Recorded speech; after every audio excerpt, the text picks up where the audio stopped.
betsaka amin'ny fambolena vary ny ponina ao Manjabe, commune Manja, faritra Menabe.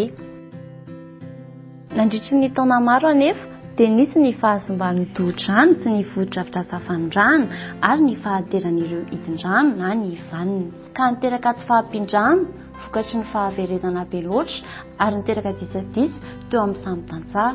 Ovaolan'izany dia noraisin'ny ministeran'ny fambolena sy ny fahaleovantena ara-sakafo an-tanana tamin'ny alalan'ny tetikasa D2M2 izay efa tsy nifita vola, ny fanarenana ny foto-drafitr'asa, fanamboarana ny tohi-drano ary fanatsarana ny fantsona mpanjinjara rano mba ampifirina indray ny fahafahan'ny tantsaha mamokatra.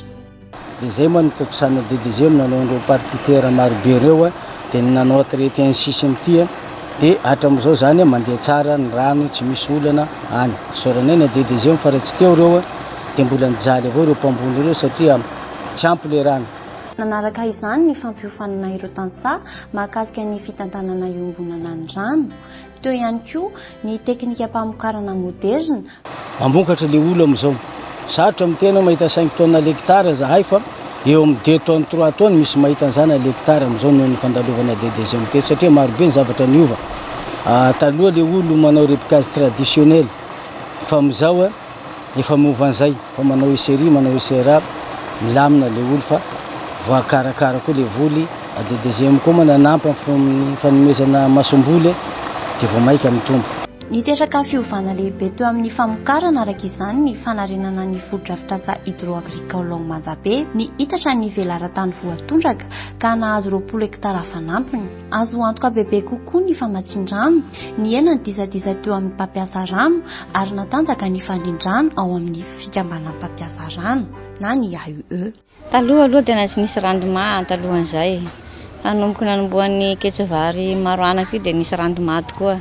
Tena mamoa vary raiky le magnome efa-jato voany laha ohatsy ka isaha araky ny voany. Taloha zao magnetra igny dia anaka fotony kelikely eo vao tsy afaka misokaka bevata manahaka ny nanomboka nanaovany valo andro reto. Ianan'izao mamendraka vary folo kapoaky mahazaka 3 kalesa mihitsy ka. Anisan'ny fomba tsara ary naomby tao Manjabe ny fandraisana anjaran'ireo tantsaha. Hatrany am-piandohana dia tsy niasa irery ny tetikasa fa niarahana namoravora ireo drafitra nentina nanatanteraka ny asa ary izay mety ho fanapahan-kevitra. Marina hoe manampoatra ihany le tetikasa le ONG fa avy eo tsy voahaja le zavatra efa nifametrahana tamin'ny voalohany regny. Zany hoe io tantsaha io koa zany mahay le valeurny le rano anazy, zay le didy hazo. Ka regny zany tsy tokony ny avy aty amin'ny bureau no hametraka hoe ty valeur-tany ty dia zao ny azy, ty velar-tany ty dia fa tokony le tena mpitantsaha pure mahay hoe ty avy ary amin'ny amaga amin'ny rafy agny ty. Araka izany mba hananana foto-drafitr'asa maharitra dia ilaina ny sin'ny fifanarahana ara-dalàna amin'ny fitantanana ny rano. Eo ihany koa ny fanalana ny fasika sy ny fikojakojana isaky ny vanim-potoana ny main-tany. Ny fanohanana ny AUE no isan'ny antoky ny faharetan'ny foto-drafitr'asa ary ny latsakemboka alohan'ireo tantsaha no fototrizan'ny fampiroboroboana izany. Manao miaraka amin'ny mpamboly, ny fokon'olo an-tanà, tao amin'ny ry zala brigade mix no mitao, zay koa mangataka hoe kirena barrage fa manompo fa tsisy rano dia manao zahay. Isataona misy foana eto, ankoatra ny elakelan'andro misy raha tsentsana. Porofon'izay io fasika amin'ny sisiny barrage ity dia fasika boka anaty barrage ato natoraka ty andrefan'ny barrage ty ato. Na dia eo aza ny fandrosoana dia mbola misy ny fanampy. Mbola ilaina ny fanamboarana fanampiny. Misy olana kelikely amin'ny barrage igny. Ohatrany tsy dia matosika loatra le ranonay satria lasa ny hena ambany agny le ranon'ny barragenay.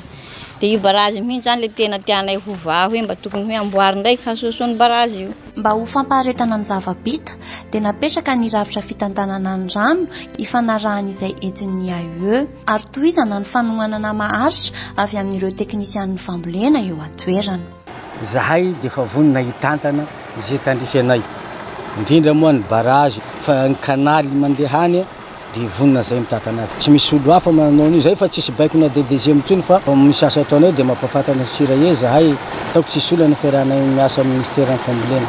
Ny fanatrarana ny fahaleovan'ny tena ara-tsakafo izay tanjon'ny fitondram-panjakana dia manamafy hatrany asa fanavaozana ny fambolen'ny fotony izay tanterahan'ny ministeran'ny fambolena sy ny fahaleovan-tena ara-tsakafo amin'ny alalan'ny tetikasa D2M2.